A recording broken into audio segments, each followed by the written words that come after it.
student and welcome you all. So in this class I am going to explain what are the different types of supports that will be used in the truss element. So when you are solving the truss problems in a finite element method, so we should have the knowledge about the supports. What are the different types of supports we are going to be used in the structural member, where truss is a one type of structural member. So first, the supports are being classified in two ways. One, it will be external supports.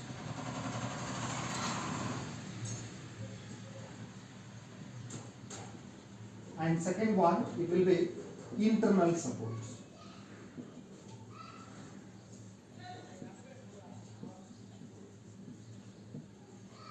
So these supports can be in external. So there first one it will be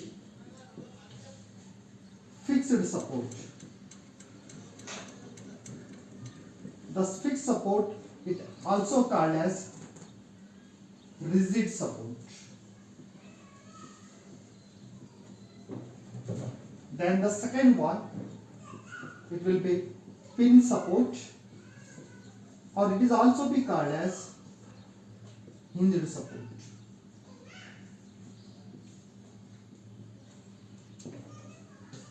Then the third one, it will be roller support,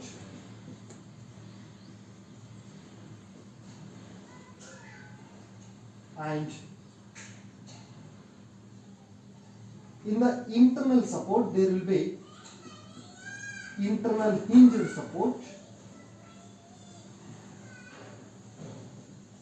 and second one internal roller support.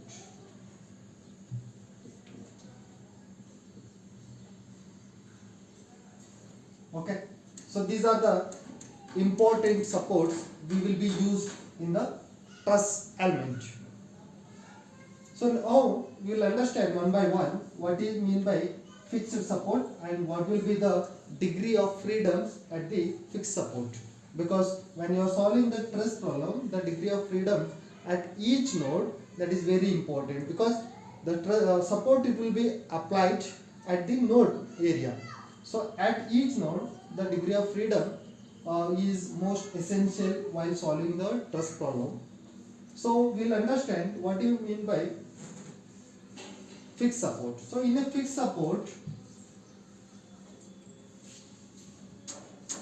it will be supported to the wall. Rigidly it will be supported. That's what we call also rigidly support. Okay. So the support may be one end or it may be both the ends. So the example here you can take in a house construction, the beam is attached to the column. So the beam it will be rigidly fixed to the column at the both the ends. So in that case, what will be the degree of freedom for this case?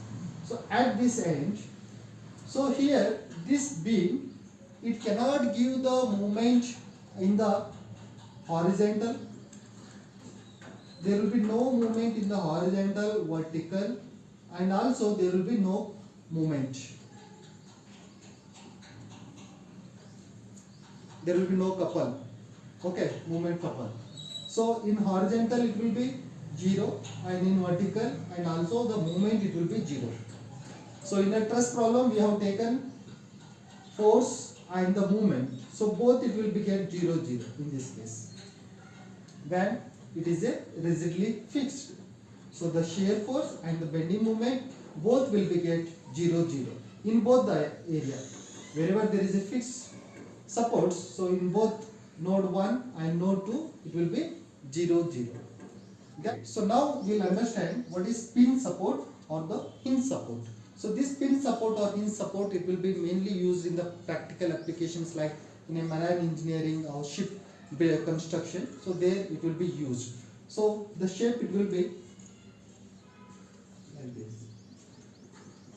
So here there will be one pin support for supporting the another element, it will be provided. Okay, so this element, it can make the translation, sorry, it can make the rotation here. So there will be no vertical and horizontal movement at this point also in the pin support. Or it is also be called as hinge support. The next one is a roller support. So in a roller support, it will be like, looks like a hinge support, but some rollers are being provided between the support and the floor. Like this. These are the rollers. So now you can make this one is vertical or any rotation here. But here what happens when the vertical axis it is fixed, so the roller can make the movement in the horizontal axis. So as we calculated the u and v, so if there is a roller at like this, so there will be no vertical movement, but it can take place the horizontal movement. So there will be some non-horizontal movement, but the restraint of vertical movement will be 0 because of this is fixed. Even in some cases we can find this type of rollers also. The axis is in a horizontal way. So here the u will be 0 and v, the movement can be considered. So there will be vertical movement at this roller supports. Okay, so these are the important supports will be used in the truss element. So when there is a fixed support, so there will be no horizontal, no vertical movement. Whenever there is a pin supports, so in pin support also be same as like a fixed support, but there will be some rotation. So here the translation is restricted here, means there will be no movement in the vertical or horizontal, because that is also like a fixed support. And in the roller support, if we can find based upon their position, horizontal or vertical, if this is the position, so there will be no vertical movement, only it can present the horizontal movement. And also here there will be no horizontal movement, it can produce the vertical displacement. Okay, so these are the some external supports. So generally we use only the external supports. Okay, so at any structure, in at least one fixed support to be needed. Okay, if you design any structure, at least you have to provide one fixed support so that it can make the equilibrium of the forces, or it can also be make the stability of the structure if you provide at least one fixed support. And also you have to make at least one roller support at their ends to make the stability of the structure. Okay, even in any structure you have to provide one roller support at their ends. Okay, at their ends. So any one end we will provide the roller support, not at both the ends. Okay, so at least one roller to be provided to maintain the stability in the structure. Okay, so this should be provided at their ends only generally. Now what are the internal supports? So internal supports, again internal hinged support, internal roller support. So internal hinged support, as you can see, these are the hinged support. So when two internal hinged supports, for example, again there is a one more internal hinge support and there will be some external structure. So that will be called as internal hinged support. Okay.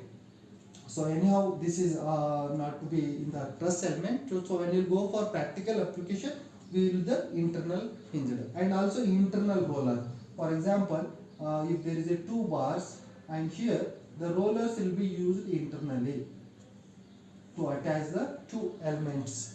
Okay, so that will be again internally the roller is attached to the two elements. So these are the different types of supports, and we understand what are the degree of freedom for the all the supports. Okay, so thank you. This class may be helpful for you to solve the problem, because many of the students are get confused about the shear force and bending moment. So here it will be 0, and here when you are taking the displacement, even the u and v both will be 0 in this case. Horizontal moment and vertical moment will be 0 at the fixed support. Okay, so thank you very much.